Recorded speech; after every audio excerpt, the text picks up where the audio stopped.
Meus irmãos, graça e paz, mais um dia da nossa leitura bíblica. Entrando em Mateus capítulo 25, nós temos a continuidade do sermão profético de Jesus. E aqui Jesus inicia contando duas parábolas que, a meu ver, partem dos mesmos dois princípios. O primeiro é a confiança, tanto da noiva quanto do Senhor. E o segundo, o conhecimento das pessoas que estavam envolvidas nesses dois contos de Jesus. Primeiramente, quando olhamos a parábola das 10 virgens, era muito comum esse tipo de cortejo, era cultural. Então, a noiva chamava as suas principais amigas para conduzirem esse cortejo nupcial. Então, a confiança que a noiva tinha que ter nessas amigas era muito grande. E elas tinham conhecimento de tudo que poderia acontecer durante o cortejo, principalmente o atraso do noivo, que não era tão incomum assim. Por isso, Jesus chama as 5 de insensatas, pessoas que sabiam o que deveria fazer, mas não faziam. Quando falamos do capítulo 24, falamos Jesus alertando para nos acautelarmos, para tomarmos cuidado, para estarmos atentos aos falsos mestres, aos falsos profetas, aos falsos milagres. E quando continuamos, então, a parábola dos talentos, temos também o Senhor com uma confiança extrema nos seus funcionários. Cada talento equivalia a cerca de 10 a 15 anos de trabalho. Era muito dinheiro para depositar na mão de uma pessoa em que não se tinha confiança. Quando nós vemos o Senhor falando com o funcionário que tinha apenas um talento, ele falou que ele sabia o que poderia fazer. Se ele tivesse colocado no banco, pegado as taxas, teria muito valor ao seu senhor. Então, todos os funcionários sabiam o que poderiam fazer para granjear mais talentos ou receber frutos de um, de dois ou de 5 talentos, não importa. Então, o que eu quero destacar é justamente essa ideia de que nós não podemos dizer que fomos ou que somos enganados. Todos nós devemos conhecer a Deus, a sua palavra e estar atento a tudo que o Senhor tem falado para as nossas vidas. A continuidade, então, do capítulo 25 fala justamente da separação, que quando vier o Filho do Homem em seu poder e glória, ele reunirá a todos, colocará as suas ovelhas à direita e os bodes à esquerda.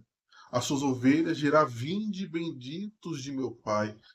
Aos que estão à sua esquerda, infelizmente, o destino é a condenação eterna. Então, notemos a diferença entre servir a Deus com alegria, ouvir a voz de Deus, conhecer a vontade do nosso Senhor, como o desfazer da vontade dele, ser negligente, não estar atento ao que está acontecendo à nossa volta.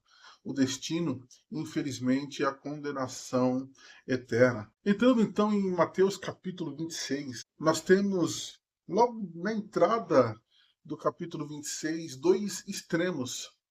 Nós temos Jesus no jantar em Betânia e uma mulher se aproxima dele com um vaso com um unguento caríssimo e derrama sobre sua cabeça. Ali ela demonstra a sua devoção, demonstra o seu amor ao Mestre. Logo após, nós temos Judas vendendo Jesus por 30 peças de prata.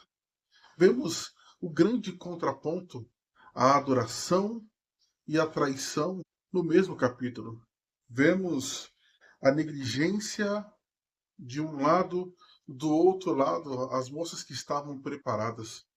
Vemos, de um lado, os servos que conheciam a vontade do Senhor, e outro que foi medroso e negligente. Jesus está nos alertando para que possamos, de fato, ouvir e estar sempre prontos para atender ao teu mandar. A continuidade, então, do capítulo 26 mostra Jesus como o nosso Cordeiro Pascal.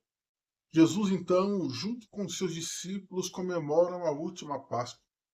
Mas no versículo 28, Jesus fala que o seu sangue seria derramado em favor de muitos para a remissão dos pecados. Como já tratamos anteriormente, quando lemos o livro do Êxodo, Jesus é o nosso Cordeiro Pascual, aquele que nos livra da morte, nos livra da escravidão e nos conduz à terra prometida, conforme João capítulo 14, a vida eterna ao lado dele.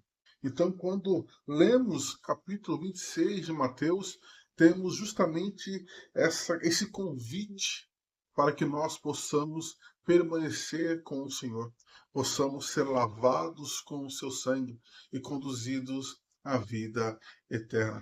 A continuidade, então, do capítulo 26 mostra que Jesus predisse no versículo 2 que o Filho do Homem seria entregue. E ali no monte, os homens vêm e aprendem Jesus para conduzirem ao sinédrio. Meus irmãos, são essas as nossas considerações de hoje. Deus te abençoe, boas leituras e fique com Deus.